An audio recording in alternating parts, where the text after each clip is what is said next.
Hi guys, good morning to all of you. Let me know, am I audible first?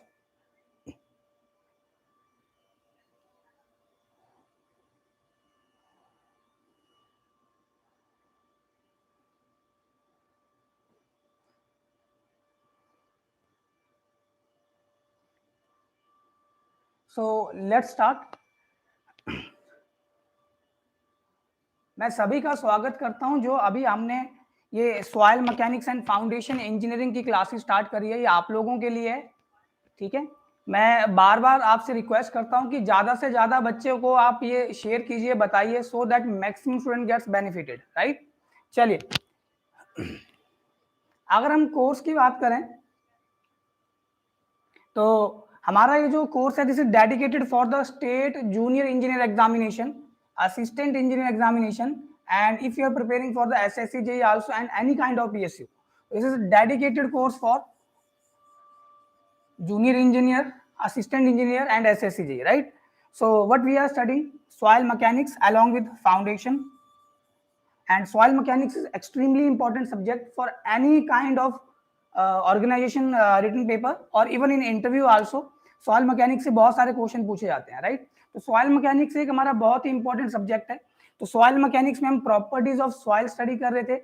अच्छा, इसमें अगर हम बात करें तो बेटा जैसे बच्चे बार बार ये क्वेश्चन करते हैं कि सर आपका लाइव क्लास कब रहता है, तो Monday to Friday morning 8 AM, weekdays में हमारा सुबह 8 बजे से क्लास रहता है।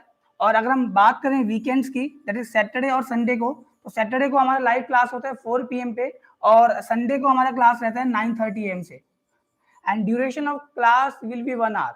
ठीक है, अभी के लिए जो हमारा क्लास का ड्यूरेशन है वो सिर्फ 1 आवर है। जैसे जैसे बच्चों का रिस्पॉन्स अच्छा रहेगा, definitely we will increase the duration of the class, right.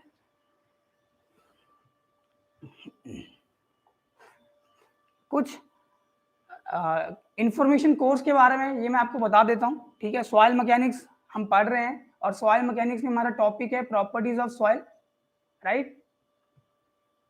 Yes, this is about my self. I told you many times, again let me explain. So I am graduated from HPU, and more than 6 years I have teaching experience. I'm working also in a DFCCL project, so definitely you will get benefited what the practical things are going on and what we study in the books. Okay, and I have mentored more than 9,000 students for GATE, ESC, PSU.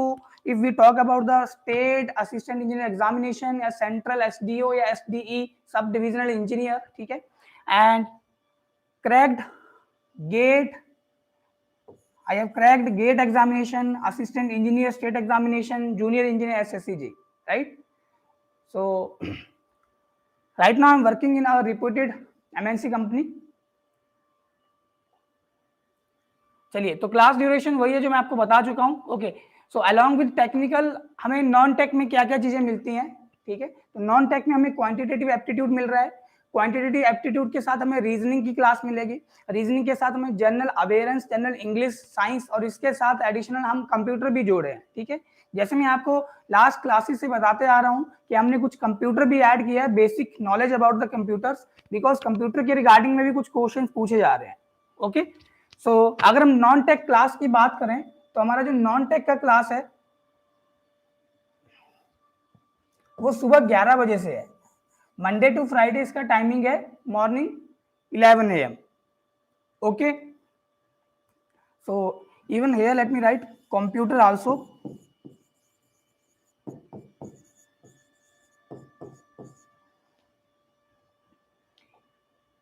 अगर हम बात करें faculty की, so we have experienced faculty and having good experience in academic as well as in MNC companies also. So Dr. Vijender sir is there, Vishal sir, Tyagi sir, Pradeep sir, of course Ruchin sir and me, who's taking care of the civil. And Ruchin sir, अभी Ruchin sir का gate ESC की classes चल रही है जो हमने दूसरा module launch किया है, राइट। और विजेंद्र सर और विशाल सर ये बेसिकली स्ट्रेंथ ऑफ मटेरियल और फ्लूइड मैकेनिक्स, जो बेटा मैकेनिकल और सिविल दोनों के कंबाइंड सब्जेक्ट होते हैं, तो Vijendra sir and Vishal sir are there. So definitely will have a very experienced faculty, and Pradeep sir taking care of the non-tech part, and Tyagi sir is there also for the mathematics. This is our faculty, and you can check the profile of each faculty on our website. Okay, अगर हम course की बात करें, now this one, तो इसमें हमने कुछ change किया बेटा। तो जैसे कुछ बच्चों का रिक्वायरमेंट आ रहा था कि सर थोड़ा सा कॉस्ट कम कर दीजिए, ठीक है, थोड़ा सा कॉस्ट कम कर दीजिए, so we have reduce the cost, और हमने ये फेस्टिवल ऑफर के लिए दिया हुआ है, राइट। तो चलिए, what we are offering, so right now this is dedicated module, state junior engineer, state assistant engineer and SSCJ, right? So right now we are talking about this module. This is purely dedicated for state junior engineer, assistant engineer, SSCJ, any kind of PSU. If we talk about GATE 2022 और 2023 separate module is there, जिसमें हमारा civil के लिए module चल रहा है, environmental science के लिए हमारा मॉड्यूल चल रहा है, और मैकेनिकल के लिए मॉड्यूल चल रहा है, और एक्सी के लिए मॉड्यूल चल रहा है। You can check the website also. और ये हमारा जो स्पेशल ऑफर है, अगर हम बात करें 1 ईयर का हमारा ये मॉड्यूल है, and you will get just only 9500, ठीक है। So we have reduce the cost guys, हमने कॉस्ट को कम कर दिया गया है so that maximum students gets benefited. अगर तुम थोड़ा एनालाइज करोगे तो एक साल का आपका जो फीस है वो है 9500। सो अब तुम इसका कैलकुलेशन कर सकते हो, डिवाइड बाय 12, तुम्हें पर मंथ का यहाँ पे कॉस्ट मिल जाएगा, तुम कितना पे कर रहे हो, right. And one more thing, ऐसा नहीं है कि एक साल कंप्लीट होने के बाद आपको कोई यहाँ पे एक्सेस नहीं मिलने वाला है पैनल में, या जो भी हमारे पास वीडियो लेक्चर है, जो भी कंटेंट है, जो भी ऑनलाइन टेस्ट सीरीज है। सो मैंने पहले भी बताया, again I am saying, you will get benefited till your selection. हमारा लास्ट जो फोकस है, पर्पस है, वो है सिलेक्शन। तो जब तक बच्चे का सिलेक्शन नहीं हो जाता है, हम बच्चे के साथ हैं, राइट। चलिए, सो अगर मैं अचीवमेंट्स की बात करूं, ये कुछ सिलेक्शंस हैं जो, these are the list of the only few students, we have a huge list guys। so अगर आपको ये चेक करना है ये लिस्ट आपका सही है कि गलत है, तो आप वेबसाइट पे जाके भी चेक कर सकते हो। Second, these students are selected in reputed organizations like NPCIL and ISRO, Coal India Limited, SAIL। so we have just few lists, we have more number of students which are available on the website is www.yourpedia.in, ठीक है। हमारी website पे जाके आपको कोई भी doubt है regarding faculty, mentor, भाई ये मेंटर हमें क्या टीच करेगा, ये मेंटर का कितना एक्सपीरियंस है, ओके ये मेंटर कहाँ कहाँ पे टीच कर चुके हैं, किस किस सेक्टर में वर्क कर चुके हैं, everything you will get on the website, ठीक है। इसके अलावा हमें आफ्टर अपना बीटेक क्या करना चाहिए, या suppose if you are preparing for the state assistant engineer examination, okay so right now I am fed up, मुझे क्या असिस्टेंट इंजीनियर के एग्जाम का ही प्रिपरेशन करना है, स्टेट का ही, या स्टेट से हटके just like ISRO, BARC, DRDO, मतलब जो हमारा PSU टाइप में होता है, क्या मैं उनकी भी प्रिपरेशन कर सकता हूँ, कर सकती हूँ। So we are also giving the guidance for that purpose also, okay. What we are offering in this module, क्या क्या चीजें आपको मिलेगी, of course you will get the technical classes, ठीक है। सो हम टेक्निकल पूरा कवर करेंगे बेटा, जैसे JNK में पोस्ट निकला हुआ है, ठीक है, छत्तीसगढ़ में पोस्ट निकला हुआ है, उत्तराखंड पब्लिक सर्विस कमीशन में पोस्ट निकला हुआ है, ठीक है, अभी हिमाचल में भी कुछ पोस्ट और निकलेगा, ठीक है। तो हम जितना भी सिलेबस कवर करेंगे, ये सारा का सारा तुम अपना जो एनालाइज, अपना जो पूरा तुम्हारा पैटर्न होगा पर्टिकुलर स्टेट का, वो सारा का सारा सिलेबस हमारा कवर रहने वाला है। मीनिंग टू से दैट ऐसा नहीं होगा कि भाई हमने जो चीजें स्टडी करी है, मान लो वो उत्तराखंड पब्लिक सर्विस कमीशन के पॉइंट ऑफ व्यू से कम है, नो, तो हम सारी चीजों को कवर करेंगे और डेप्थ में पढ़ेंगे, ठीक है। क्या क्या चीजें हम कवर कर रहे हैं मॉड्यूल में, technical things of course, after that non tech, and we are also giving the interview guidance here, interview preparation. After written examination there are interview also. अगर हम मान लो असिस्टेंट इंजीनियर एग्जाम की बात करें, या आप किसी PSU की बात कर रहे हो, and you qualified the written examination, after that PI will be there, interview will be there, GD, GT will be there. So we are giving the interview guidance also, and this is included in this module. You have to no pay extra charges.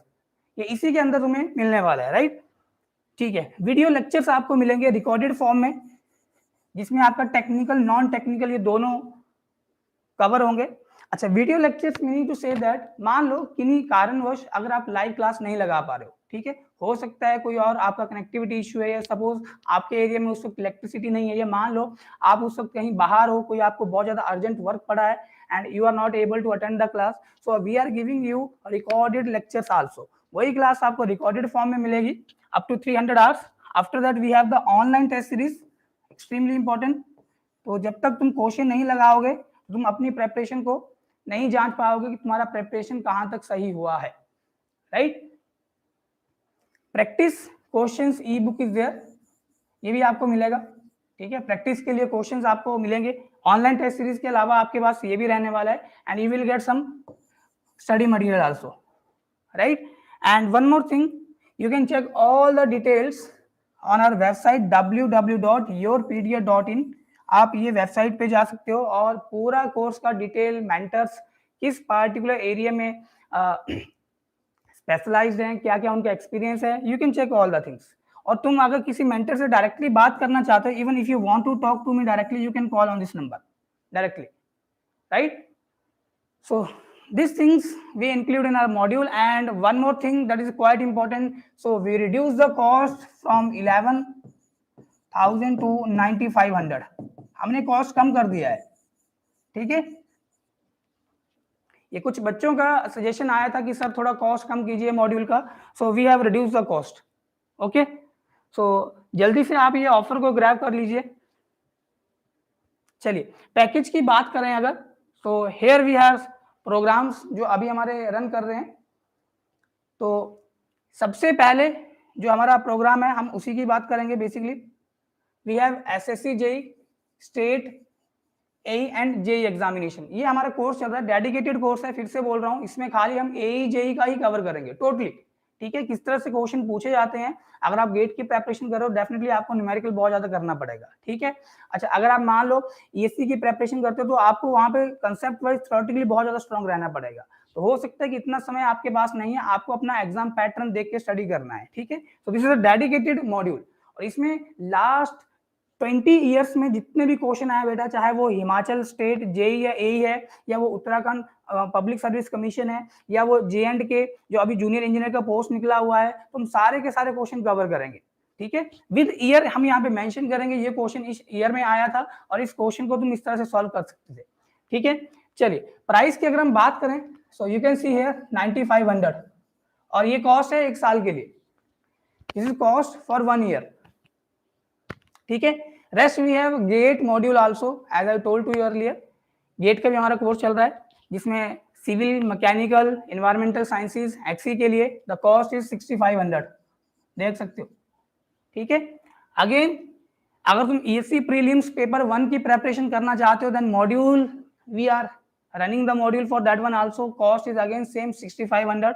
अगर तुम coaching CPR limited micro module अभी जिसका post निकला हुआ है उसकी अगर तुम प्रेपरेशन कर रहे हो, सो कॉस्ट इज 2100। अगर तुम post GATE counselling, this is post GATE counselling, ठीक है, और पोस्ट गेट काउंसलिंग सिर्फ योर पीडिया ही प्रोवाइड कर रहा है, ये ध्यान रखना। After GATE what you have to do, तुम्हें कौन सा आईआईटी कौन सा एनआईटी मिल सकता है। मान लो तुम जनरल कैटेगरी के हो और तुम्हारा गेट स्कोर मान लो 300 से 400 के बीच में है, now you get some disappointment, okay भाई इतना कम गेट स्कोर पे मुझे कौन सा एनआईटी या आईआईटी मिलेगा, ठीक है। तो हमारे पास लिस्ट है नंबर ऑफ स्टूडेंट्स का जिनका लो गेट स्कोर पे जनरल कैटेगरी होने के बावजूद भी आईआईटी मिला है, राइट।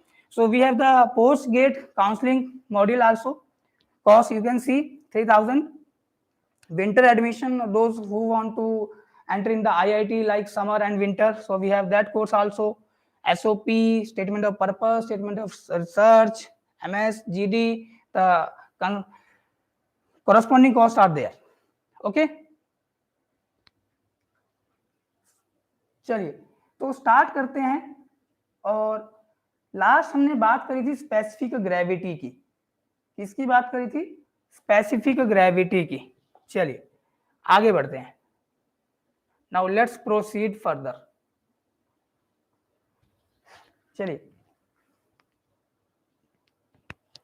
तो नेक्स्ट हम बात करते हैं डेंसिटी इंडेक्स की। Next we have density index, ये इंपॉर्टेंट है, काफी ज्यादा इंपॉर्टेंट है। डेंसिटी इंडेक्स, डेंसिटी इंडेक्स या इसे हम रिलेटिव डेंसिटी भी बोल सकते हैं। डेंसिटी इंडेक्स बोल लो या रिलेटिव डेंसिटी बोल लो, इसे हम आईडी से रिप्रेजेंट करते हैं generally, it is represented by ID, ठीक है। और ये जो डेंसिटी इंडेक्स है ये भी कहीं ना कहीं डिग्री ऑफ डेंसनेस को ही शो करता है, ठीक है। ये भी बोले मतलब क्या है, इनिशियली हमने बात करी थी पहले, ये जो हमारे पास dry unit weight of soil mass है या जो ड्राई डेंसिटी ऑफ सॉइल है वो भी डेंसनेस ऑफ सॉइल को रिप्रेजेंट करता है। तो अगर हमें इन दोनों में से किसी एक को चूज करना है कि मैं ड्राई यूनिट वेट के साथ सॉइल का डेंसनेस को रिप्रेजेंट करूं या डेंसिटी इंडेक्स आईडी के साथ सॉइल के डेंसनेस को रिप्रेजेंट करूं, तो definitely we will go with the ID. हम डेंसिटी इंडेक्स के साथ चलेंगे और डेंसिटी इंडेक्स सिर्फ और सिर्फ कोहेजनलेस सॉइल का डेंसनेस को चेक करने के लिए एक पैरामीटर है। अगर हम कोहेजनलेस, जिसमें कोहेजन नहीं होगा, कोहेजन मतलब पार्टिकल टू पार्टिकल के बीच में चिपकन नहीं होगी, और ये होगा आपका सैंडी सॉइल में जनरली। तो अगर हम सैंडी सॉइल का डेंसनेस की बात करेंगे, how to check the denseness of sandy soil, then we will use generally density index formula. किस तरह से करते हैं वो भी देखते हैं। अगर हमारे पास मान लो कोहेजन लेस और कोहेजिव दोनों तरह की सॉइल पिक्चर में है and we have to check the denseness value of the soil, then we generally go with the relative compaction. किसके साथ मूव करते हैं? रिलेटिव कॉम्पैक्शन के साथ, राइट। चलिए तो बात कर लेते हैं फॉर्मूला क्या है। तो इस तरह से ये फॉर्मूला डिफाइन है, ID equal to E max minus E upon E max minus E minimum, और ये परसेंटेज में होगा, मल्टीप्लाई कर देंगे 100 से। This is the formula, this is the formula for calculation of density index, right? And this formula is valid only for the cohesionless soil. This is valid only for cohesionless soil. Cohesionless soil meaning to say that cohesionless जिसका cohesion का value जी होगा, ठीक है, cohesion का value क्या होगा? 0 होगा। तो इस तरह से हम क्या बोल सकते हैं, दैट इज, या for example sandy soil, we can consider it sandy soil, okay. अच्छा अब तुम थोड़ा फॉर्मूला देखो बेटा। तो फॉर्मूला में e max, what is e? Is void ratio, max थोड़ा ध्यान देना, मैक्स मतलब maximum void ratio. Maximum void ratio कब मिलेगा? तो जब हमारा सॉइल लूजेस्ट स्टेट में होगा। जब सॉइल हमारा लूजेस्ट स्टेट में होगा तो सॉइल में हमें सबसे ज्यादा वॉइड्स मिलने वाले हैं, ठीक है। अच्छा अगर हम ई मिनिमम की बात करें, ई तो वॉइड रेशियो हो गया, मिनिमम इट मींस भाई सबसे लीस्ट वैल्यू मिल रहा है वॉइड रेशियो का, इट मींस हमारा जो सॉइल है वो डेंसेस्ट स्टेट में है। जब सॉइल हमारा डेंसेस्ट स्टेट में होगा, पार्टिकल और पास होंगे, पार्टिकल पास होंगे तो डेफिनेटली उनके बीच में हमें जो वॉइड्स मिलते हैं उनकी वॉल्यूम कम रहने वाले हैं, इट मींस void ratio कम होगा। So E minimum is the void ratio of soil in denser state. So what is the E max? So let me write it. E max is void ratio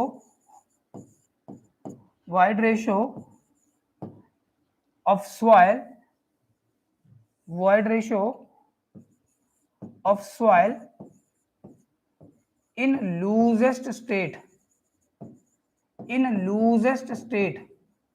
loosest state मतलब जब आपका soil, मान लो कहीं कोई soil dump किया हुआ है, ठीक है, उसको ऐसे ही छोड़ दिया गया, तो डेफिनेटली उस वक्त सॉइल में जो वॉइड्स होंगे बेटा वो सबसे ज्यादा होंगे। उसके बाद हम उस डंप सॉइल को क्या करते हैं भाई, उसको हमें कॉम्पैक्ट करना होता है, तो हम उसके ऊपर क्या करते हैं, रोलर वगैरह चला के उसका थिकनेस कम हो जाती है, दैट इज हमारा जो वॉल्यूम ऑफ वॉइड्स है वो काफी हद तक कम हो जाता है। तो आफ्टर कंपैक्शन जो सॉइल हमें मिलेगा और वो प्रॉपर्ली डेंसिफाइड होगा, तो हम उस केस में सॉइल को बोलेंगे उसका वॉइड रेशियो है e minimum. So what is e minimum? E minimum is the void ratio of the soil. E minimum is the void ratio of the soil in densest state. In densest state. In densest state. In densest state. अच्छा अगर हम खाली E की बात करते हैं तो ये नेचुरल स्टेट में जो एग्जिस्टिंग सॉइल है, ठीक है, जैसे हम ग्राउंड की बात करते हैं तो डेफिनेटली वो मेरा एग्जिस्टिंग स्टेट है। तो उस एग्जिस्टिंग स्टेट ऑफ सॉइल में जो भी वॉइड रेशियो है उसको हम स्मॉल ई से रिप्रेजेंट कर रहे हैं। What is small e? It is the void ratio of soil in natural state या existing state, in natural state या एग्जिस्टिंग स्टेट। तो जल्दी से ये नोट कर लो,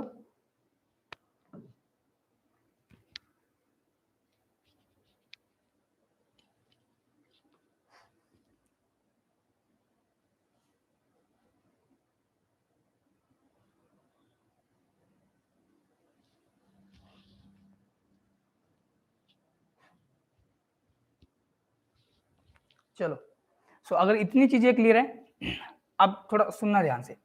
अगर ये लिख चुके हो, चलो मैं इसे रब कर देता हूँ। अगर हमारा जो सॉइल है, हम नेचुरल स्टेट की बात कर रहे हैं, एग्जिस्टिंग साइट कंडीशन की बात कर रहे हैं, साइट पे जो सॉइल है उसका जनरली जो वॉइड रेशियो है उसको हमने स्मॉल ई से डिनोट किया है, ये ध्यान रखना। when soil is in loosest state, मतलब जो हमारा साइट पे सॉइल है वो कौन सी स्टेट में है, लूजेस्ट स्टेट में है, मतलब that is small e equal to E max. तो जो नेचुरल कंडीशन है वहां पे जो वॉइड रेशियो सॉइल का वो क्या है, वो मैक्सिमम है। तो उस केस में आईडी का वैल्यू कितना हो जाएगा, जब तुम यहाँ पे स्मॉल ई के प्लेस पे ई मैक्स रखोगे, ई मैक्स माइनस ई मैक्स कितना हो जाएगा, जीरो हो गया क्या। ई मिनिमम का तुम्हें कुछ वैल्यू मिल रहा होगा, तो 0 समथिंग क्या बन जाएगा वैल्यू, जीरो। तो ये जो तुम्हारा डेंसिटी इंडेक्स है आईडी, ये जो डेंसिटी इंडेक्स है आईडी, इसका वैल्यू बन जाएगा 0%। ध्यान देना। तो अगर आईडी की वैल्यू बेटा कम है, तुम देख सकते हो, अगर आईडी की वैल्यू अगर कम है तो हमारा जो सॉइल है वो बहुत ही लूज है, इट मींस उसमें जो वॉइड्स होंगे वो बहुत ज्यादा है। ठीक है, ठीक इसके अगर हम अपोजिट बात करें, when soil is in densest state,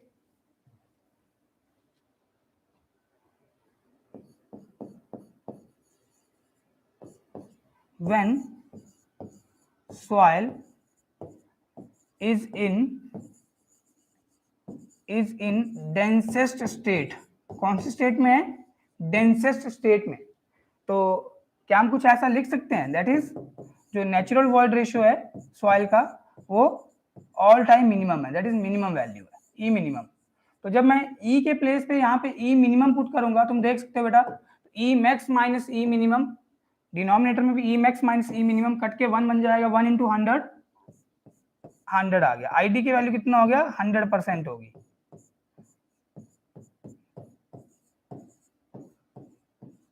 ID कितना हो गया मेरा, 100% हो गया। तो एक चीज तुम यहां से अंडरस्टैंड कर सकते हो कि आईडी की वैल्यू के रिस्पेक्ट में हम सॉइल की अगेन डेंसनेस को रिप्रेजेंट कर सकते हैं। और मैंने आपको पहले बताया कि अगर हम ड्राई डेंसिटी या ड्राई यूनिट वेट और डेंसिटी इंडेक्स में से किसी एक को हमें चूज करना है, किसके रिस्पेक्ट में हम सॉइल की डेंसनेस को रिप्रेजेंट करेंगे, तो हम आईडी की टर्म में करेंगे, this is more suitable, right. चलिए, सो अगर इतनी चीजें क्लियर है, अब बेटा एक मैं डायग्राम यहाँ पे ड्रॉ कर रहा हूँ। अच्छा, और डायग्राम से पहले एक चीज और देखो, एक चीज और देखो। तो मैंने तुम्हें ये भी बताया था कि वॉइड रेशियो और ड्राई यूनिट वेट या ड्राई डेंसिटी के बीच में इनवर्स रिलेशन होता है, ठीक है, याद होना चाहिए आप लोगों को। तो मैं ये फॉर्मूला अभी के लिए एज इट इज रख रहा हूँ यहाँ पे, और चलो इसको रब करके अलग से मैं यहाँ पे लिख देता हूँ। ये मेरा फॉर्मूला है आईडी निकालने का, ये फॉर्मूला बेटा, ये फॉर्मूला आपको बाय हार्ट होना चाहिए। ऑल्दो ये बिल्कुल छोटा सा फॉर्मूला है, कोई बड़ी बात नहीं है। If you write it twice और thrice on a paper, definitely you are able to remember this one, ठीक है। और इवन याद रखने की भी जरूरत नहीं है, जब तुम क्वेश्चन लगाओगे 2-3 बार अपने आप ये ब्रेन में तुम्हारा सेट होने वाला है फॉर्मूला। नाउ अगर हम बात करें, देखो हमने बात करी थी कि भाई जो मेरा गामा डी है दैट इज ड्राई डेंसिटी या dry unit wait. So right now this is dry unit weight of soil. अगर मैं रो डी लिखता हूं तो वो ड्राई डेंसिटी बनेगा। तो this is nothing but inversely proportional to void ratio. इस तरह से कुछ लिखा था हमने, है कि नहीं।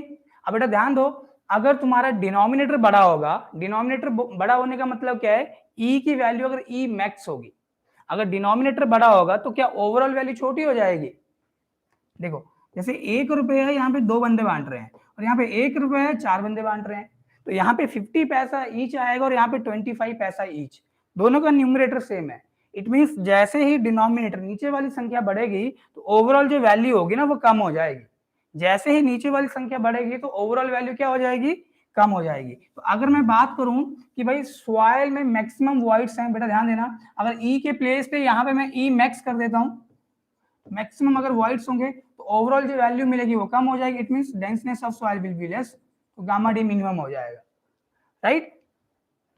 तो किस तरह से लिख सकते हैं, आईडी इक्वल टू, बेटा ध्यान देना, ई मैक्स के प्लेस पे I am writing here 1 upon gamma d minimum. कैसे देखो, अब अगर मुझे ई मैक्स लिखना है, so we can write it like this one, e max equal to what 1 upon gamma d minimum, है कि नहीं? ऐसे ही तो करेंगे, राइट? कोई डाउट है तो पूछ लो अभी साथ साथ। ये खाली किसका वैल्यू आया? ई मैक्स का। सिमिलरली अगर मैं यहाँ पे ई मिनिमम की बात करता, यहाँ पे वॉइड रेशियो अगर कम होती तो डेफिनेटली डिनोमिनेटर जब छोटा होगा, ओवरऑल जो वैल्यू हो जाएगी वो बड़ी हो जाएगी। इट मींस ई मिनिमम के प्लेस पे मुझे क्या लिखना है? 1 अपॉन गामा डी मैक्स, ये इसकी वैल्यू हो जाएगी। ई मिनिमम के प्लेस पे मुझे क्या लिखना है? 1 अपॉन गामा डी मैक्स। तुम देख सकते हो जैसे यहाँ पे मैं मिनिमम वॉइड रेशियो कंसीडर करूं, that is soil is in densest state, तो मुझे जो ओवरऑल वैल्यू मिलेगी, दैट इज अगर डिनोमिनेटर छोटा होगा तो ओवरऑल जो रिजल्ट आएगा बड़ा आएगा क्या? हाँ या ना? और सेकंड, तुम ऐसे भी सोच सकते हो भी जब सॉइल मेरा डेंसेस्ट स्टेट में होगा तो डेफिनेटली उसका डेंसनेस का वैल्यू क्या होगा? ज्यादा होगा। जब सॉइल मेरा लूजर स्टेट में होगा तो उसका डेंसनेस का वैल्यू क्या होगा? कम होगा, है कि नहीं? तो अब एक चीज और देखेंगे कि जब मेरा यहाँ पे सॉइल का जो वॉइड रेशियो है वो नेचुरल स्टेट में, मतलब एग्जिस्टिंग स्टेट है। अब एग्जिस्टिंग स्टेट में ई की वैल्यू कुछ भी हो सकती है, तो उस केस में हम यहाँ पे खाली गामा डी ही रिप्रेजेंट करेंगे, राइट? तो ये क्या बन जाएगा? माइनस 1 अपॉन गामा डी, ये नेचुरल स्टेट में जो भी सॉइल का डेंसनेस का वैल्यू होगा, डिनोमिनेटर ई मैक्स अगर मुझे लिखना है तो 1 अपॉन गामा डी मिनिमम हो जाएगा, माइनस 1 अपॉन, अगर वॉइड रेशियो मिनिमम है तो ये जो dry unit weight of soil है मैक्सिमम होगा इनटू 100। बेटा इसे तुम सॉल्व कर लो या यहां तक ऐसे भी छोड़ सकते हो, ठीक है? तो एक क्वेश्चन आ चुका है बेटा एग्जाम के अंदर जिसमें आपको ये सॉइल का void ratio loosest densest state में गिवन नहीं था, तो जो सॉइल का तुम्हें लूजेस्ट डेंसेस्ट और नेचुरल स्टेट में ये डेंसिटी, ड्राई डेंसिटी या ड्राई यूनिट वेट गिवन था क्वेश्चन के अंदर, ठीक है? कुछ नहीं करना है तुम्हें, ड्राई यूनिट वेट को खाली ड्राई डेंसिटी से रिप्लेस करना था, ठीक है? तुम्हें खाली वो सॉल्व ही करना है। इवन तुम इसे भी सॉल्व कर सकते हो, you can cross multiply it here here like this one, here here like this one, जो चीजें कट रही होंगी उन्हें आपस में कट कर देना और फाइनल तुम अपना आंसर लिख लो, ठीक है? इस तरह से चलो एक बार देख लेते हैं।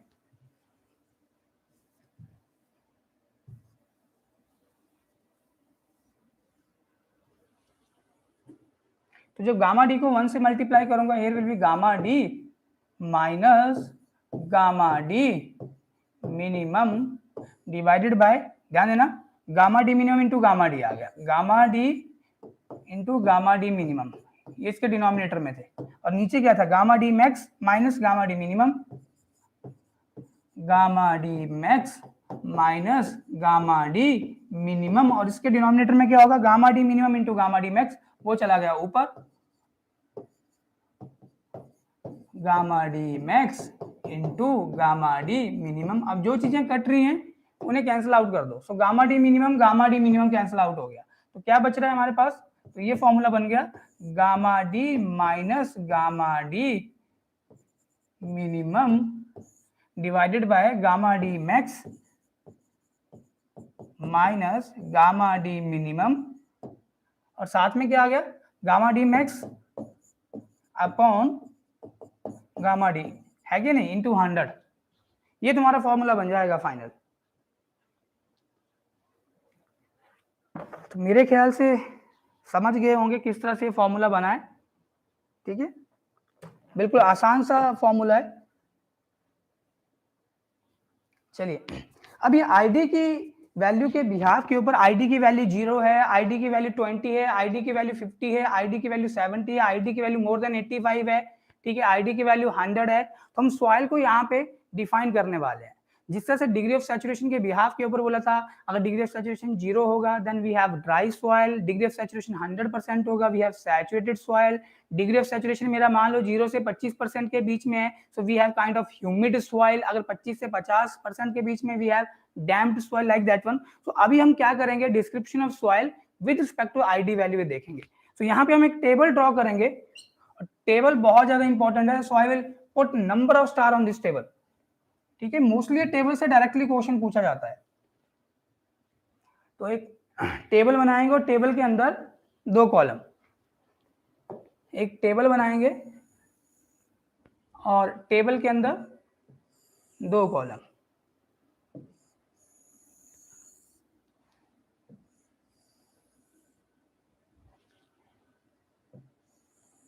तो कॉलम 1 में हम आईडी की बात करेंगे, ठीक है भाई, आईडी की वैल्यू किस तरह से है, और कॉलम 2 के अंदर हम डिस्क्रिप्शन ऑफ सॉइल की बात करेंगे।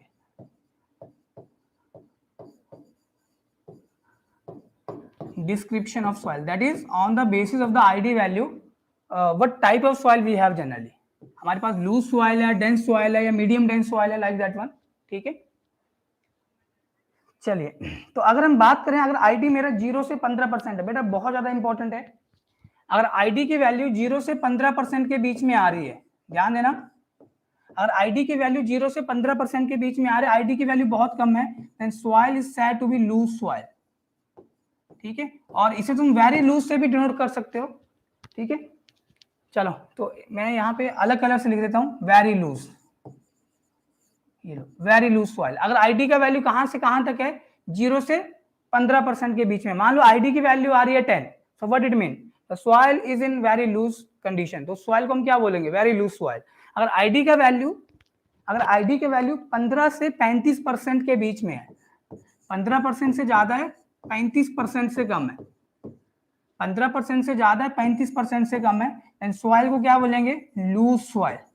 डिस्क्रिप्शन ऑफ सॉइल में क्या बन गया सॉइल मेरा, लूज। अब तुम देख सकते हो कि यहाँ पे आईडी का वैल्यू थोड़ा बढ़ गया, मान लो यहाँ पे आईडी का वैल्यू हम 10 उठा लेते हैं, यहाँ पे मान लो हम आईडी का वैल्यू 20 उठा लेते हैं, सेम एग्जांपल, जो 15 और 35% के बीच में मिलेगा, तो हमारा जो सॉइल है अब वो वेरी लूज ना होकर क्या बन गया है, खाली लूज बन गया है। तो जैसे जैसे आईडी का वैल्यू बढ़ेगा, वैसे वैसे डेंसनेस ऑफ सॉइल भी बढ़ने वाली है, राइट। अगर यही आईडी का वैल्यू 35 से 65% के बीच में है, यही आईडी का वैल्यू 35 से 65% के बीच में, मान लो आईडी का वैल्यू आ रहा है 50, तो इस तरह की सॉइल को हम बोलते हैं मीडियम डेंस सॉइल।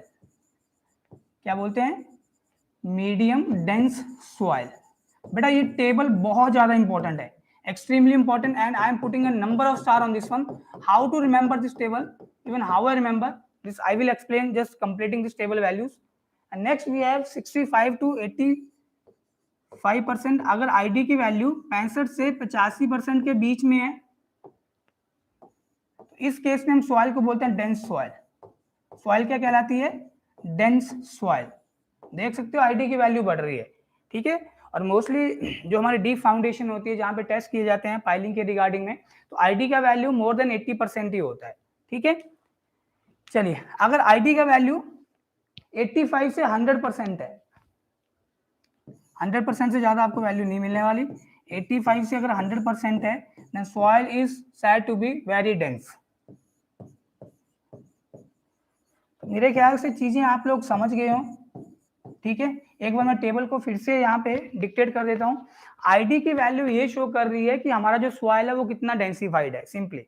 अब तुम ये भी क्वेश्चन कर सकते थे कि सर हमने भाई ड्राई डेंसिटी या ड्राई यूनिट वेट को भी स्टडी करा, वो भी डेंसनेस ऑफ सॉइल को ही रिप्रेजेंट कर रहा है। ओके, वो भी डेंसनेस ऑफ सॉइल को ही रिप्रेजेंट कर रहा है, I am not denying that one, but अगर हमें ड्राई यूनिट वेट या ड्राई डेंसिटी और density index that is ID, इन दोनों में से किसी एक को चूज करना है जिसके रिस्पेक्ट में हमें सॉइल का डेंसनेस बताना है, तो definitely we will go with the ID, right. Now see, अगर देखो, ये देखो पहला और जो लास्ट है बेटा, इनमें जो डिफरेंस है वो 15 का है, देख सकते हो 15, ठीक है। इनमें जो डिफरेंस है वो कितना का, how to remember, even how I remember, 0 में 15 ऐड करोगे तो 15 मिल जाएगा, 85 में 15 ऐड करोगे तो 100 मिल जाएगा। तो स्टार्टिंग में क्या है, वेरी लूज सॉइल, और एंड में क्या है, वेरी डेंस सॉइल है। ये तो याद रख ही सकते हो ना, स्टार्टिंग में क्या है, वेरी लूज सॉइल। अगर आईडी की वैल्यू 0 से 15% के बीच में है, अगर आईडी का वैल्यू 85 से 100% के बीच में है, then it is very dense soil, ठीक है। Even 100 is also included here 15 is included, 15 to 35 meaning that more than 15, that is 16 से स्टार्ट होगा वैल्यू अप टू 35। अच्छा, अब ये देखो बीच वाली जो वैल्यूज हैं, इनमें जो डिफरेंस है वो 20 का है। 15 में तुम 20 जोड़ो तुम्हें 35 मिलेगा, 35 में तुम 20 जोड़ो तुम्हें 65 मिलेगा, 65 में तुम 20 जोड़ो तुम्हें कितना मिलेगा, 85 मिलेगा, 85 मिलेगा, राइट। तो तुम देख सकते हो यहाँ पे भाई वेरी लूज सॉइल के बाद क्या होगा, लूज सॉइल आएगा, नीचे से चलो वेरी डेंस सॉइल, तो उसके बाद क्या आएगा, डेंस सॉइल, और बीच में क्या मिलेगा तुम्हें, मीडियम डेंस सॉइल, ठीक है। तो इस तरह से बेटा आप चीजों को याद रख सकते हो। अगेन आई एम सेइंग कि जब तक तुम ट्रिक से किसी चीज को याद नहीं रखोगे तो बहुत सारे सब्जेक्ट, लगभग तुम्हें 13-14 सब्जेक्ट पढ़ने हैं, और जब तुम सारे के सारे सब्जेक्ट पढ़ लोगे तो तुम्हारे ब्रेन में कुछ ऐसी चीजें होंगी कि जब क्वेश्चन आएगा सवाल से तो उसका आंसर तुम फ्लूइड के पॉइंट ऑफ व्यू से दोगे, या उसका आंसर तुम एफएम के पॉइंट, उसका आंसर तुम सोम के पॉइंट ऑफ व्यू से सोचोगे। तो मीनिंग टू से दैट जब तक तुम चीजों को एक ऑर्गेनाइज वे में नहीं लेके चलोगे, कहीं ना कहीं दिक्कत होने वाली है। ठीक है, सो ये चीज आपको भी भाई मैनेज करना है। चलिए नेक्स्ट हम बात कर लेते हैं, रिलेटिव कॉम्पैक्शन की। Next we have relative compaction. I hope ये डेंसिटी इंडेक्स क्या होता है ये समझ में आया होगा। और यहाँ पे जो याद रखने वाली चीज है जिसको आपने बहुत ज्यादा अटेंशन करना है, ये जो डेंसिटी इंडेक्स है कैसे कैलकुलेट करोगे, the answer is E max minus E upon E max minus E minimum into 100। ठीक है, in term of dry unit weight या ड्राई डेंसिटी का वैल्यू निकाल सकते हो। सेकंड, ये जो डेंसिटी इंडेक्स है ये सिर्फ और सिर्फ कोहेजन लेस सॉइल का तुम्हें कितना डेंसनेस मिल रहा है उसको रिप्रेजेंट करेगा। अगर हम cohesionless as well as cohesive soil की बात करते हैं then we have relative compaction. So let me write here next we have relative compaction.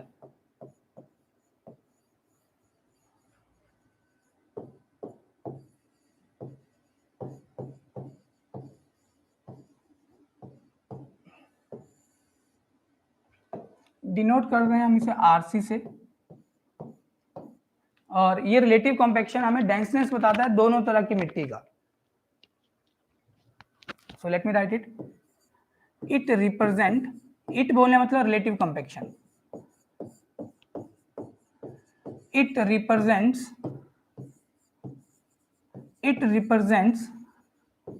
denseness of both, it represent denseness of both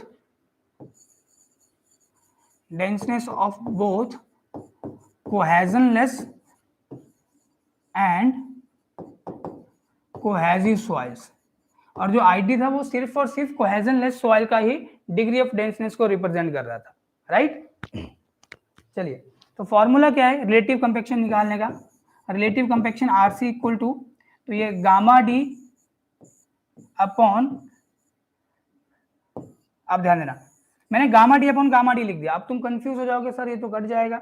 अब ध्यान देना, मुझे यहाँ पे जो रिलेटिव कॉम्पैक्शन है, सेम एग्जांपल, जैसे बेटा हम एम्बैंकमेंट की बात कर रहे हैं, ठीक है, तो हाईवे में जिसका जो वैल्यू होता है एम्बैंकमेंट का वैल्यू होता है 96%, ठीक है, सबग्रेड की जो वैल्यू होती है वो 97% है। अब 97% तुम्हें क्या चाहिए यहाँ पे, एफडीडी, क्या चाहिए, फील्ड ड्राई डेंसिटी, ठीक है, ये तुम्हें एफडीडी का रिक्वायरमेंट होता है अगर तुम एक हाईवे प्रोजेक्ट में हो। अगर तुम मोर्थ को ओपन करोगे, ministry of road transport and highway, तो उसका स्पेसिफिकेशन अगर तुम स्टडी करोगे तो सबग्रेड के लिए 97% डेंसिटी वैल्यू इज रिक्वायर्ड, किसका, फील्ड ड्राई डेंसिटी का। अब देखो 97% ऑफ व्हाट, अगर मैं बात करूं कि भाई ये जो न्यूमरेटर में लिखा है दिस इज एफडीडी, क्या है ये, फील्ड ड्राई डेंसिटी या फील्ड ड्राई यूनिट वेट, है कि नहीं, तुम यहाँ पे रोडी लिख लो, है कि नहीं। अगर मैं फील्ड ड्राई डेंसिटी की बात कर रहा हूं तो क्या बन जाएगा, वो रोडी बन जाएगा फील्ड में, ठीक है, तो मैं यहाँ पे फील्ड भी लिख लेता हूँ, फील्ड में जो तुम्हें एक्चुअली में सॉइल का ड्राई यूनिट वेट या ड्राई डेंसिटी मिला है, कैसे निकालते हैं ये भी मैंने आपको हिंट दिया था, और हम कुछ मेथड पढ़ेंगे आगे चल के, इन सिटू हम सॉइल का यूनिट वेट कैसे निकालते हैं, और ऑन साइड या इन सिटू हम सॉइल का मॉइस्चर या वाटर कंटेंट भी कैसे निकालते हैं। फिर हम वो यूनिट वेट जो हमने सॉइल का निकाला है जिसे हम बल्क यूनिट वेट या बल्क डेंसिटी बोलते हैं, उसको हम किस तरह से कन्वर्ट करेंगे ड्राई डेंसिटी या ड्राई यूनिट वेट में with respect to the water content जो हमने निकाला होगा। और हो सकता है कि वाटर कंटेंट बेटा जो तुम निकाले हो ऑन साइड उस पर भी तुम्हें करेक्शन अप्लाई करनी पड़े, ये डिपेंड करेगा कि तुम कौन सा मेथड यूज किए हो वाटर कंटेंट निकालने के लिए, ठीक है। और ये जो है this is obtained in lab, ये जो ड्राई डेंसिटी है ड्राई यूनिट वेट है ये हमें लैब में मिलता है, किसमें मिलता है, हमें लैब में। तो एक चीज हम और लिख सकते हैं यहाँ पे, देखो समझने के लिए ध्यान देना। अब लैब में हमें कैसे मिलेगा, तो इसका आंसर है कि भाई हमने जैसे प्रॉक्टर टेस्ट हमारे पास है, एलसीटी लाइट कॉम्पैक्शन टेस्ट है, एचसीटी हैवी कॉम्पैक्शन टेस्ट है, एलसीटी स्मॉल एब्रिविएशन में that is light compaction test, IS 2720 ये कोड है हमारा, light compaction test. Similarly HCT heavy compaction test, तो हमने कौन सा टेस्ट किया होगा, ये डिपेंड करता है एंटीसिपेटेड ट्रैफिक लोड के ऊपर, कितना ट्रैफिक हमारे पास आ रहा है। This is heavy compaction test, this is light compaction test. तो यहाँ पे आपका अगर मोल्ड सेम है तो इसमें नंबर ऑफ लेयर ज्यादा हो जाएगा, वेट ऑफ रैमर ज्यादा होता है, हाइट ऑफ फॉल बढ़ जाएगा। इसमें नंबर ऑफ लेयर कम होता है, वेट ऑफ रैमर कम होता है और हाइट ऑफ फॉल भी कम होता है जनरली। ठीक है, तो जिसे हम पढ़ेंगे कॉम्पैक्शन चैप्टर में, जब हम कॉम्पैक्शन स्टडी करेंगे। तो अभी के लिए मैं इसे कुछ ऐसा लिख रहा हूँ, ध्यान देना। तो और रिलेटिव कंपैक्शन को मैं क्या बोल सकता हूँ, relative compaction is field dry density ratio of field dry density to maximum dry density MDD। ठीक है, ये बनेगा। अब मैक्सिमम ड्राई डेंसिटी तुम्हें कहाँ मिलती है भाई, लैब से ही तुम्हें डाटा मिलेगा। इस तरह से भाई जब हम एक सॉइल सैंपल बनाए थे तो हमने कुछ इस तरह से एक कर्व भी हमें मिला था, उसमें हमें ऑप्टिमम कितना वाटर ऐड करना है कि सो दैट हमें मैक्सिमम ड्राई यूनिट वेट या ड्राई डेंसिटी मिले। तो उस मैक्सिमम वैल्यू के कोरस्पॉन्डिंग में जो वाटर कंटेंट होता है वो होता है ऑप्टिमम मॉइस्चर कंटेंट, और यहाँ पे होता है रो डी मैक्स या गामा डी मैक्स। ठीक है, तो वो वाटर कंटेंट जो लैब में डाला है, अब तुम खुद सोचो बेटा, लैब में तो एक पार्टिकुलर सैंपल है, ठीक है, उसके ऊपर क्वालिटी कंट्रोल बहुत अच्छा होगा, लेकिन ऑन साइट उतना अच्छा क्वालिटी कंट्रोल नहीं मिलने वाला। तो हमने यहाँ पे 100%, मैंने आपको नहीं लिखा, मैंने 97% बताया है कि जो एफडीडी का वैल्यू है वो 97% है। इवन आईएस स्कोर भी कुछ यहाँ पे टॉलरेंस को अलाउ करता है कि भाई +-2% हो सकता है, कि 95 तक तुम कम अलाउ कर सकते हो, उससे ज्यादा नहीं। ठीक है, 99 तुम्हारा मैक्सिमम वैल्यू है, ओके। ठीक है, मैक्सिमम के ऊपर लिमिट नहीं है, बट मिनिमम तुम्हारा इससे कम नहीं हो सकता है। ठीक है, चलिए, तो ये एमडीडी हो गया मैक्सिमम ड्राई डेंसिटी, एफडीडी हो गया फील्ड ड्राई डेंसिटी। अब जो भी हमें मैक्सिमम ड्राई डेंसिटी लैब में मिला होगा, ठीक है, उसका 97% एटलीस्ट हमें फील्ड में मिलना चाहिए। This is your relative compaction, this is your relative compaction, right. बेटा ये चीजें बहुत ज्यादा इंपॉर्टेंट है। अगर तुम एक हाईवे इंजीनियर हो तो डायरेक्टली वो आपसे बोलेगा कि सर एफडीडी का वैल्यू 97% आया, तुम क्रॉस चेक भी कर सकते हो कि भाई फील्ड ड्राई डेंसिटी का वैल्यू कितना। अच्छा, फील्ड ड्राई डेंसिटी देखो, अब मैं एक चीज और तुम्हें बता रहा हूँ, यहाँ पे ध्यान दो। अगर अब तुम्हारे ब्रेन में ये भी क्वेश्चन आ रहा होगा कि फील्ड ड्राई डेंसिटी कैसे चेक करेंगे, तो बेटा हमारे पास कोर कटर मेथड है कि नहीं। अभी हम पढ़ेंगे सारी चीजें आगे चल के डिटेल में। Sand replacement method, we have so many method for calculation of in situ unit weight of soil. तो यहां से हमने क्या निकाला, हमने बल्क डेंसिटी या बल्क यूनिट वेट निकाल दिया, कुछ भी बोल दो, ये हमें मिला है बेसिकली। और उसी सॉइल का, जैसे मान लो कोई ग्राउंड सरफेस था, यहाँ पे हमने क्या किया है, ये मान लो कोर कटर से हमने एक सैंपल यहाँ से कट कर लिया, तो इस मिट्टी का कितना वाटर कंटेंट होगा ये भी हमने निकाल दिया। रैपिड मॉइस्चर मीटर है, तो इससे जो तुम्हें वाटर कंटेंट मिलता है बेटा वो W प्राइम होता है, जो with respect to soil mass है, लेकिन हमें with respect to soil solid चाहिए होता है, तो इसके ऊपर एक वाटर करेक्शन लगेगा, मतलब यहाँ पे एक करेक्शन लगेगा।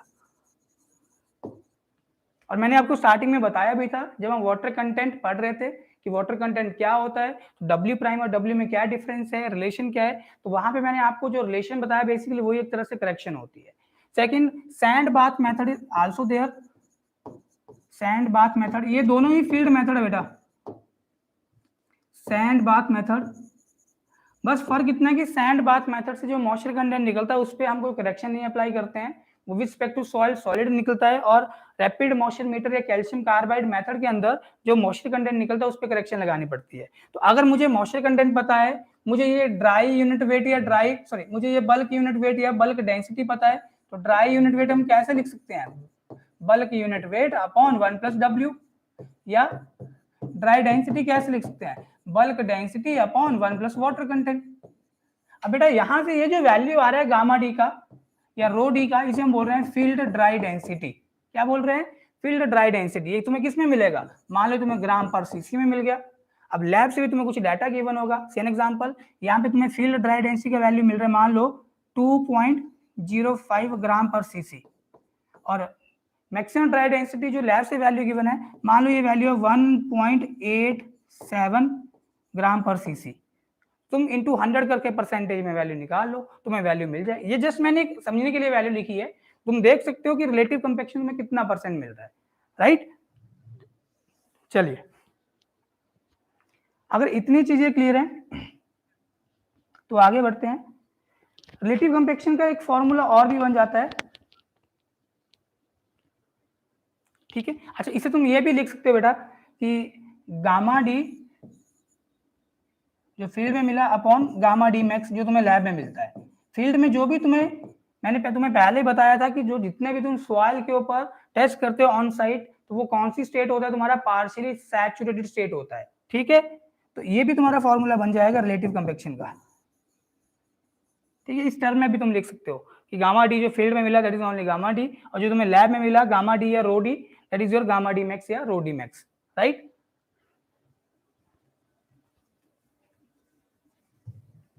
अगर इतनी चीजें क्लियर हैं, सो एक रिलेशन हमारे पास और है, देखो। तो relative compaction equal to,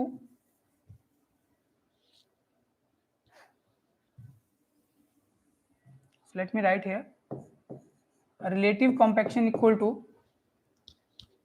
1 plus E minimum, 1 plus E minimum upon 1 plus E, ये एक फॉर्मूला बन गया, ठीक है। ये भी एक रिलेटिव कंपैक्शन निकालने का फॉर्मूला बन गया। तुम with respect to word ratio भी रिलेटिव कंपैक्शन बता सकते हो। अब तुम सोच रहे होगे कि ये फॉर्मूला कहाँ से आ गया, हम कितने फॉर्मूले याद रखेंगे। So no need to remember this one, even you can just remember this. जो रिलेटिव कंपैक्शन होता है ये क्या है, ये रेशियो है जो ड्राई डेंसिटी या ड्राई यूनिट वेट आपको फील्ड में मिला और जो आपको लैब में मिल रहा है, लैब में जो वैल्यू मिलेगी वो मैक्सिमम होगी।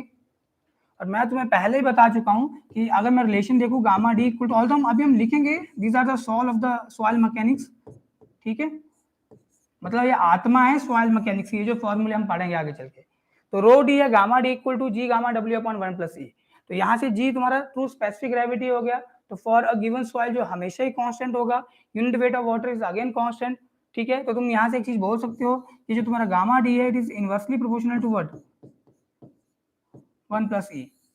तो एक काम करते हैं, देखो गामा डी के प्लेस पे हम क्या लिखेंगे, 1 अपॉन 1 प्लस ई, ठीक है। ये फॉर्मूला बन जाएगा 1 अपॉन 1 प्लस ई, और गामा डी मैक्स, ये मैक्सिमम कब होगा, जब वॉइड रेशियो मिनिमम होगा। तो 1 अपॉन 1 प्लस ई मिनिमम, सिंपल सी बात है। तो ये डिनोमिनेटर में ये नीचे आएगा और ये ऊपर चला जाएगा। तो क्या बन गया रिलेटिव कंपैक्शन का फॉर्मूला, ये बन गया 1 plus E minimum upon 1 minus E, that's it, है कि नहीं। यही तो फॉर्मूला बन रहा है, राइट। तो चलो अब अगर मैं एक चीज और लिखूं यहाँ पे, we have the empirical formula also. इसमें रिलेटिव कंपैक्शन की सम टाइम वो मिनिमम वैल्यू पूछ लेता है कि बताओ मिनिमम वैल्यू कितना है रिलेटिव कंपैक्शन का।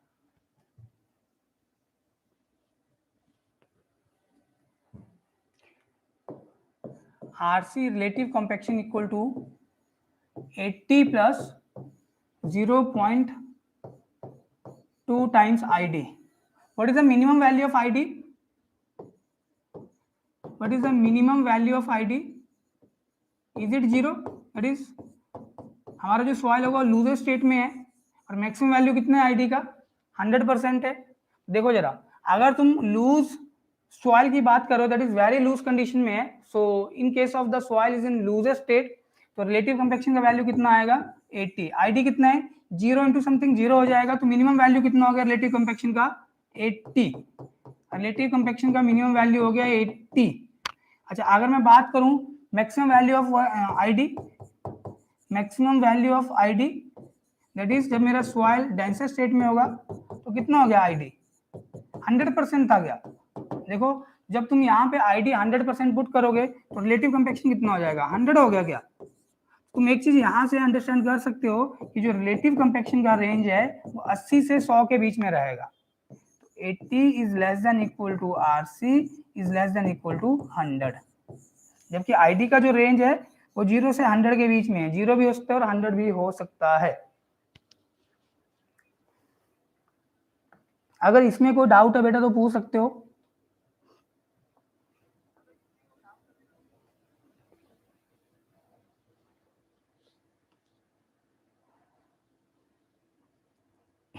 चलो अगर डाउट नहीं है तो जल्दी से मैं यहाँ पे एक डायग्राम और ड्रॉ कर रहा हूँ जिसके बिहाफ के ऊपर आप काफी सारे क्वेश्चंस को सॉल्व करोगे। सो उसे थोड़ा ध्यान से आपको समझना है, that is unit phase diagram, ठीक है। 3 फेज डायग्राम हमने पढ़ा था, 2 फेज डायग्राम भी हमने स्टडी करा। 2 फेज डायग्राम में फर्दर हमारा जो सॉइल है वो ड्राई स्टेट में है कि हमारा सैचुरेटेड स्टेट में है, ये भी हमने स्टडी कर लिया था। अब we have unit phase diagram. अब देखो ये क्या है, तो ये मेरे पास एक फेज डायग्राम मैंने कंसीडर कर लिया। प्रैक्टिकली सॉइल में से उसके कंस्टिट्यूएंट को अलग कर पाना इम्पॉसिबल है, तो हम किस तरह से रिप्रेजेंट करेंगे चीजों को, उसके लिए डायग्राम है। तो सॉइल सॉलिड है कि नहीं, and here we have voids. Voids में एयर भी हो सकती है, वाटर भी हो सकता है, या दोनों प्रेजेंट हो सकते हैं। तो जो भी यहाँ पे वॉल्यूम सॉइल सॉलिड ने ऑक्यूपाई करा, इसे हमने वीएस बोला था। जो भी वॉल्यूम यहाँ पे वॉइड्स ने ऑक्यूपाई करा, इसे हमने वीवी बोला था, राइट। नाउ बेटा थोड़ा ध्यान देना, this is unit phase diagram. क्या बोल रहे हैं इसे, unit phase diagram. Unit phase diagram. तो यूनिट फेज डायग्राम के अंदर ये जो हमारा वॉल्यूम ऑफ सॉइल सॉलिड है, इसे हम यूनिट लेके चलेंगे। क्या लेके चलेंगे, यूनिट लेके चलेंगे। और मैंने आपको पहले भी बताया था कि अगर तुम बोरो एरिया से कोई सॉइल लेके आ रहे हो, बोरो एरिया क्या है, ऐसा प्लेस है, ऐसी जगह है जहां से तुम मिट्टी एक्सकेवेट कर रहे हो और वो मिट्टी को तुम अपने इम्बैंकमेंट के लिए लेके आ रहे हो, या तुम उससे इम्बैंकमेंट बना रहे हो, तुम सबग्रेड बना रहे हो, या तुम कोई और अपना पर्पस फुलफिल कर रहे हो। तो एक टर्म आएगा बोरो पिट और दूसरा टर्म आएगा इम्बैंकमेंट। तो वो पूछेगा कि बोरो पिट से हमने भाई इतना वॉइड रेशियो का सॉइल एक्सकवेट करा जिसका वॉल्यूम मान लो 1000 क्यूबिक मीटर था, और उस वक्त सॉइल का जो ड्राई यूनिट वेट था वो इतना ग्राम पर सीसी था, वाटर कंटेंट इतना % था। तो बताओ कि जब तुम उस सॉइल को इम्बैंकमेंट में यूज करोगे, ठीक है, जिसका वॉइड रेशियो तुम्हें गिवन होगा, वाटर कंटेंट भी तुम्हें गिवन होगा, तो बताओ तुम्हें कितना वॉल्यूम ऑफ सॉइल चाहिए पड़ेगा। ठीक है, ये क्वेश्चन रहेगा। तो जनरल तुम वहां पे क्या करोगे, यूनिट फेज डायग्राम की हेल्प से ही क्वेश्चन सॉल्व करोगे।